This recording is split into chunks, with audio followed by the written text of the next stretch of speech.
Assalamu alaikum viewers, क्या हाल है? ठीक ठाक खैरियत?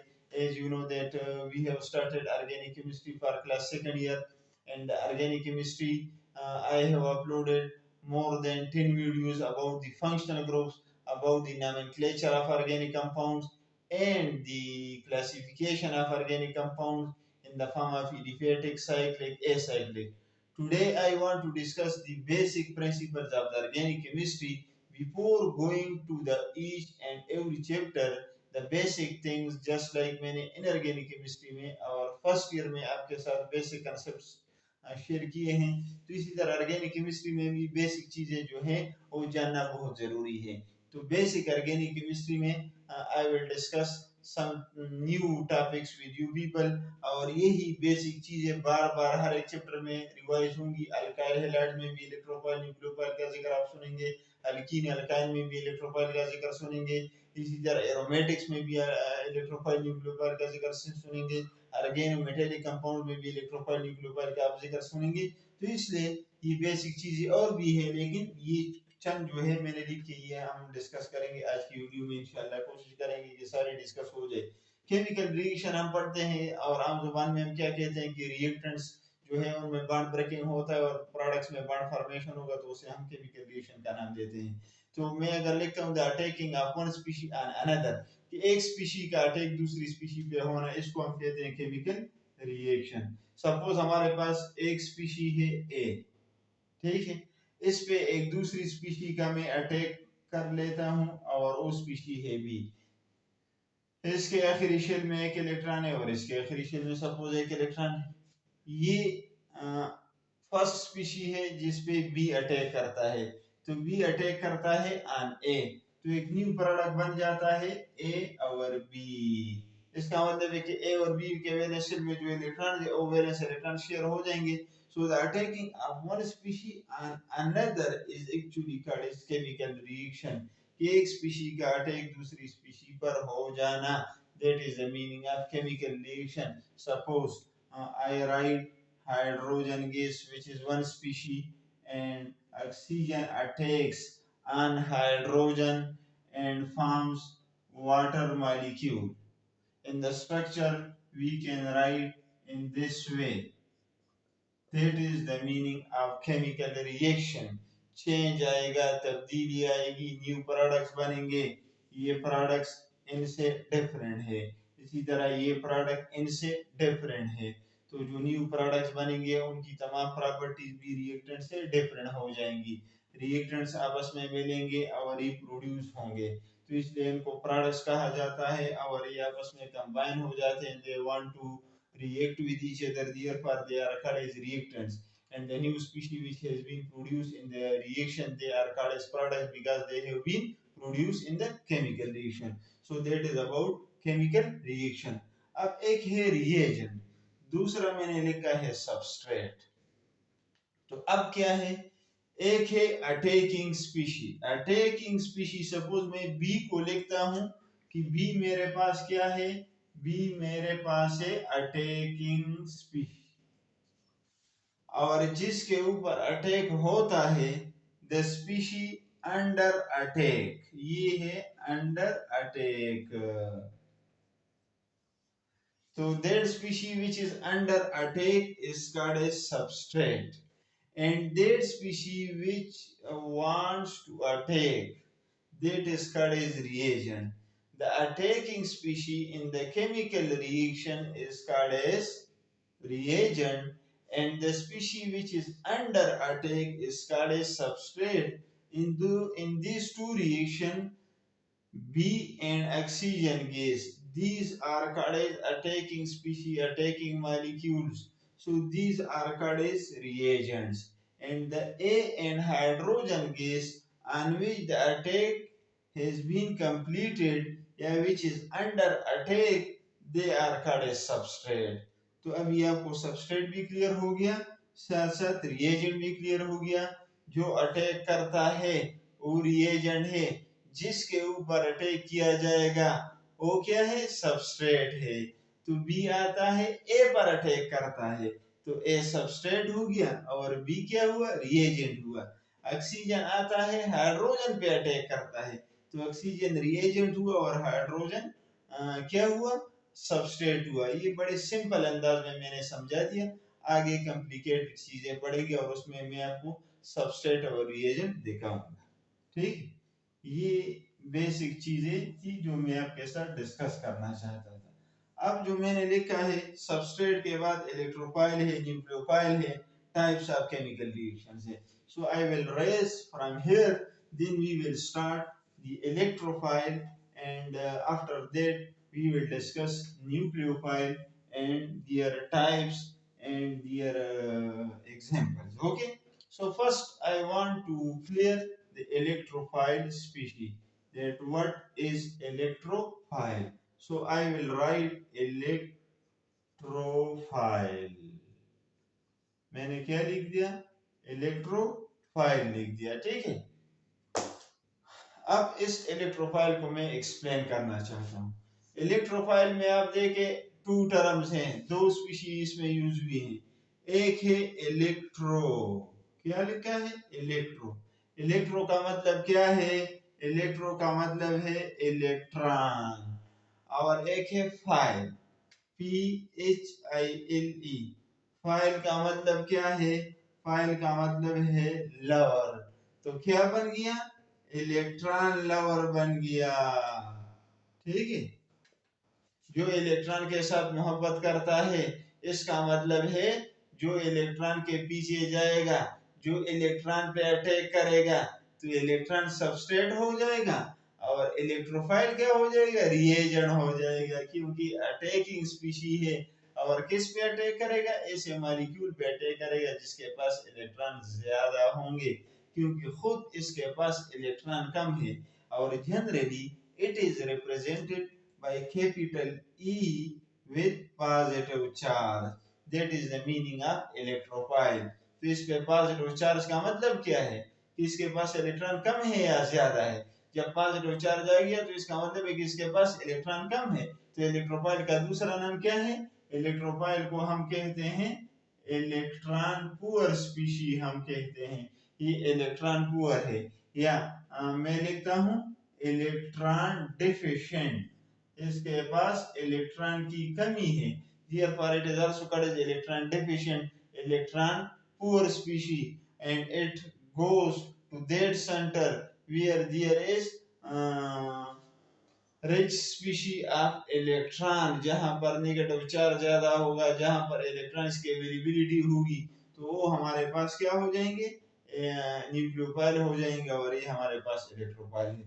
तो इलेक्ट्रोफाइल जो है इलेक्ट्रॉन पुअर है, इलेक्ट्रॉन डिफिशिएंट है, इसलिए इस पे पॉजिटिव चार्ज है और ये इलेक्ट्रॉन पर अटैक करेंगे, इलेक्ट्रॉन लवर है, इसलिए इलेक्ट्रोफाइल कहते हैं। अब सवाल ये पैदा होता है कि इस पे पॉजिटिव चार्ज होगा हमेशा कि नहीं होगा। तो इलेक्ट्रोफाइल दो तरीकों के होते हैं।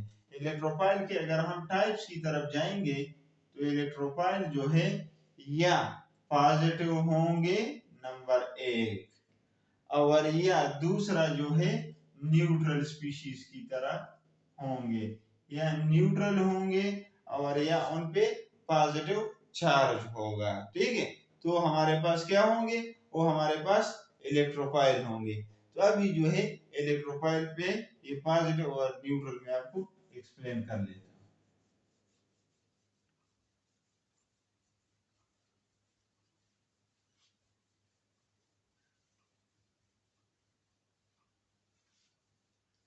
अभी आपको क्लियर हो जाएगा, इलेक्ट्रोफाइल भी साथ साथ न्यूक्लियोफाइल भी। सबसे पहले मैं ये एक्सप्लेन करूंगा कि इलेक्ट्रोफाइल जो है पॉजिटिव स्पीशी है तो क्या होगा।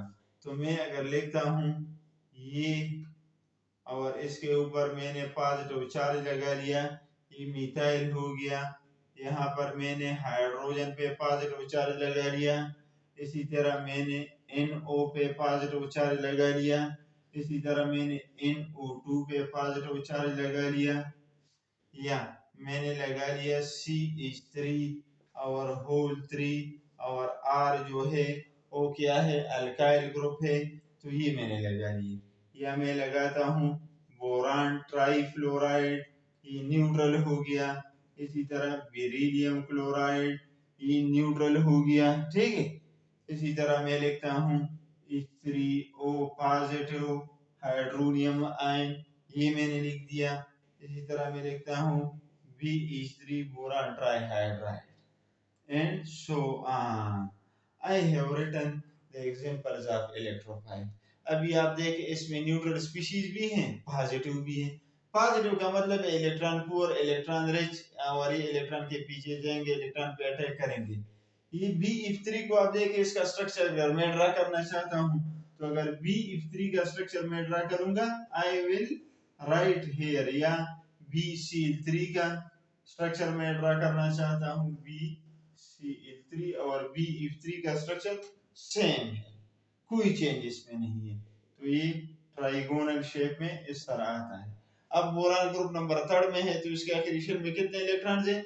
इसके आखिरी शेल में इलेक्ट्रॉन्स होंगे 3, तीनों के तीनों शेयर हो चुके हैं, तब इसके पास कोई इलेक्ट्रॉन नहीं है, तो ये न्यूट्रल है और इलेक्ट्रॉन डेफिशिएंट है, इसका ऑक्टेट कंप्लीट नहीं है, सेंट्रल मेटल एटम का ऑक्टेट कंप्लीट नहीं है, तो बोरान को इलेक्ट्रॉन चाहिए। तो ये इलेक्ट्रॉन, जहां पर इलेक्ट्रॉन ज्यादा होंगे, इलेक्ट्रॉन एफिशिएंट होंगे, इलेक्ट्रॉन ज्यादा होंगे, वहां पर अटैक करेगा। तो ये न्यूट्रल है। इसी तरह ये पॉजिटिव है, ये पॉजिटिव है, ये पॉजिटिव है, ये भी पॉजिटिव है। ये तमाम स्पीशीज जो मैंने लिखी हैं, ये मैंने क्या लिखा है? इलेक्ट्रोफाइल। अब इलेक्ट्रोफाइल कौन सा स्ट्रांग होगा, कौन सा वीक होगा? ऐसा इलेक्ट्रोफाइल जिन पे पॉजिटिव चार्ज होगा वो ज्यादा स्ट्रांग होगा, क्योंकि वो ज्यादा इलेक्ट्रॉन डेफिशिएंट है, और जो न्यूट्रल होगा वो वीक होगा। तो this were this examples about electrophile. ठीक, अब इलेक्ट्रोफाइल आपको क्लियर हो चुका होगा। ठीक, अब एक चलिए बढ़ते हैं, एक और स्पीशीज जो बेसिक केमिस्ट्री में हम बहुत ज्यादा यूज करते हैं, और उसका नाम क्या है? उसका नाम है न्यूक्लियोफाइल। ठीक है, न्यूक्लियोफाइल। अब न्यूक्लियोफाइल भी दो टर्म से बना है। मैं लिखता हूँ न्यूक्लियो। न्यूक्लियो का मतलब है न्यूक्लियस, और फाइल का मतलब है लवर। तो इसका मतलब क्या हुआ कि न्यूक्लियस लवर होगा, और न्यूक्लियस पे क्या चार्ज होगा? पॉजिटिव चार्ज होगा। तो इसका मतलब ये पॉजिटिव चार्ज के पीछे जाएगा, तो इसलिए इसे कहते हैं न्यूक्लियस लवर। न्यूक्लियस लवर, और न्यूक्लियस पे कौन सा चार्ज होगा? पॉजिटिव चार्ज होगा, तो ये पॉजिटिव चार्ज के पीछे जाएगा, जहां पर इलेक्ट्रॉन कम होंगे वहां पर अटैक करेगा, जहां पर इलेक्ट्रॉन की डिफिशियंसी होगी वहां पर अटैक करेगा। तो इसका मतलब है कि इनके पास इलेक्ट्रॉन ज्यादा है, इसलिए इलेक्ट्रॉन डेफिशिएंट सेंटर पे अटैक करेंगे। इसका मतलब ये इलेक्ट्रॉन रिच है, तो इसलिए कहते हैं, इनको क्या कहा जाता है? इनको कहते हैं electron efficient. Electron efficient species भी कहते हैं। दूसरा नाम इसका है इलेक्ट्रॉन रिच स्पीशीज भी इनको कहा जाता है। और ये भी दो टाइप्स के होते हैं। ये भी क्या होंगे? ये न्यूट्रल भी हो सकते हैं, और साथ साथ जो है नेगेटिव भी हो सकते हैं। तो अभी इनके एग्जांपल्स पढ़ेंगे। तो न्यूक्लियोफाइल आर दो species which are electron rich, which are electron efficient, and they want to attack on those centers where there is deficiency of electrons. Therefore, they are regarded as electron rich species, या electron efficient species, या electron rich molecules. Now we will discuss some examples of nucleophile. Okay, so nucleophile में सबसे पहले मैं negative species की तरफ जाता हूँ। तो सपोज ऐसे तमाम मॉलिक्यूल जिनमें हेलोजेन्स हैं, तो ब्रोमाइड आयन भी हो सकता है, इस पे नेगेटिव चार्ज है। क्लोराइड आयन भी हो सकता है, आयोडाइड आयन भी हो सकता है। ठीक, अब ऐसी स्पीशीज जिनमें सपोज ऑक्सीजन होगा, तो उनमें हाइड्रोक्साइड आयन आ सकता है। इसी तरह इनमें ये आयन आ सकता है। ठीक है, ऐसी स्पीशीज जिनमें सल्फर है, तो हाइड्रोजन सल्फाइड हो सकता है, या सल्फाइड आयन हो सकता है। ये तो मैंने लिख दिए हैं नेगेटिव स्पीशीज। तो all negative species are called as nucleophile. लेकिन न्यूक्लियोफाइल इसको तब कहेंगे जब ये कार्बोनियम आयन पे या कार्बोकेटाइन पे अटैक करेगा, पॉजिटिव सेंटर पे, और स्पेशली कार्बन पे अटैक करेगा, तब न्यूक्लियोफाइल होगा। अगर कार्बोनियम आयन या कार्बोकेटाइन पे अटैक नहीं करेगा, फिर न्यूक्लियोफाइल नहीं हो सकता। फिर उसको हम बेस कहते हैं, according to Lewis concept. according to Lowry and Bronsted concept. Okay, so it will always attacks on positive center of carbon which is called as carbonium या कार्बोकेटाइन. अब अगर हम न्यूट्रल लिखना चाहते हैं तो मैं वाटर लिखूंगा. वाटर में आप देखें लोन पेयर है. इसी तरह मैं अगर अमोनिया लिखना चाहता हूं तो अमोनिया में क्या है, लोन पेयर है. इसी तरह हाइड्रोजन अगर आप लिखना चाहते हैं या कोई और मॉलिक्यूल लिखना चाहते हैं जिनके साथ लोन पेयर होंगे और क्या होगा H2S अगर मैं लिखना चाहता हूँ हाइड्रोजन सल्फाइड तो सल्फर के साथ भी हमारे पास क्या है लोन पेयर ऑफ इलेक्ट्रॉन है. तो ऐसी तमाम स्पीशीज जिनके पास लोन पेयर ऑफ इलेक्ट्रॉन होंगे लेकिन उन पे कोई चार्ज नहीं होगा वो भी न्यूक्लियोफाइल होंगे. और ऐसे तमाम स्पीशीज जिन पे नेगेटिव चार्ज होगा वो भी न्यूक्लियोफाइल होगा. अब सवाल ये पैदा होता है कि स्ट्रांग न्यूक्लियोफाइल कौन सा होगा और वीक न्यूक्लियोफाइल कौन सा होगा. ऐसी तमाम स्पीशीज जिनके साथ लोन पेयर ऑफ इलेक्ट्रॉन भी होंगे. अब गौर से देखिए 1 2 3 4 5 6 जिनके साथ लोन पेयर ऑफ इलेक्ट्रॉन भी होंगे और साथ साथ नेगेटिव चार्ज भी होगा वो स्ट्रांग न्यूक्लियोफाइल होगा. और जिन पे कोई नेगेटिव चार्ज नहीं है सिर्फ लोन पेयर ऑफ इलेक्ट्रॉन है उनके पास तो फिर वो वीक न्यूक्लियोफाइल होगा मेरी जान. ठीक है, तो ये हो गए न्यूक्लियोफाइल के एग्जांपल्स मैंने आपके साथ शेयर कर दिए कि न्यूक्लियोफाइल क्या है. दो species which can attack on carbonium ion. लेकिन ये याद रखना है कि न्यूक्लियोफाइल हमेशा कार्बोनियम आयन पे अटैक करेगा या कार्बोकैटायन पे अटैक करेगा, अदरवाइज अटैक पे नहीं कर सकता. एक सिंपल एग्जांपल मैं आपको अभी दिखा रहा हूं कि भाई कार्बोनियम आयन किस तरह जो है कार्बोकैटायन पे अटैक कर सकता है. सपोज ही मेरे पास से है, मैं लिखता हूं CH3 और इस कार्बन पे मैंने पॉजिटिव चार्ज लगाया है. तो जिस कार्बन पे अगर ऑर्गेनिक केमिस्ट्री में कार्बन पे पॉजिटिव चार्ज आएगा उसे हम कहते हैं कार्बोनियम आयन या कार्बोकैटायन. अब अगर मैं एक न्यूक्लियोफाइल लेता हूं हाइड्रॉक्सिल आयन, ये मैंने एक न्यूक्लियोफाइल लिया है तो न्यूक्लियोफाइल के पास लोन पेयर ऑफ इलेक्ट्रॉन है और इसको एक पेयर चाहिए तो न्यूक्लियोफाइल इसको एक्चुअली लोन पेयर डोनेट करेगा तो ये डोनर होगा. इलेक्ट्रॉन रिच है तो न्यूक्लियोफाइल है, ये इलेक्ट्रॉन पुअर है तो ये इलेक्ट्रोफाइल है.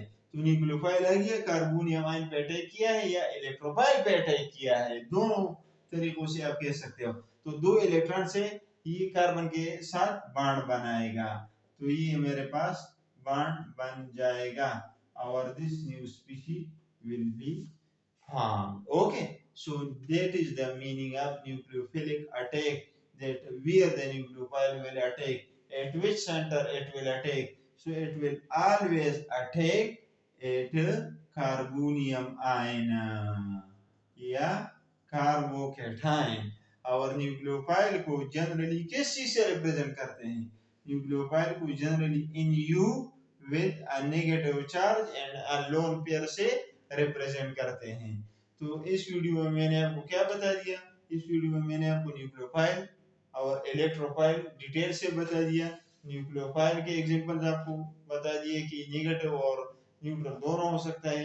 इलेक्ट्रोफाइल के एग्जांपल आपको बता दिए कि वो पॉजिटिव भी हो सकता है और न्यूट्रल भी हो सकता है. ठीक है, तो अभी इंशाल्लाह आपका आइडिया क्लियर हो जाएगा न्यूक्लियोफाइल और इलेक्ट्रोफाइल के बारे में. अगली वीडियो में मैं मजीद बेसिक चीजें आपके साथ इंशाल्लाह शेयर करूंगा और ये वीडियो आप मुख्तलिफ ग्रुप्स में शेयर कर ले, अपने कमेंट्स के जरिए हमें आगाह कर ले और मेरे चैनल को केमिस्ट्री फॉर ऑल भाइया जरूर सब्सक्राइब कर ले ताकि आपको मजीद नई वीडियोस आ जाए और आप उससे फायदा हासिल कर सकें.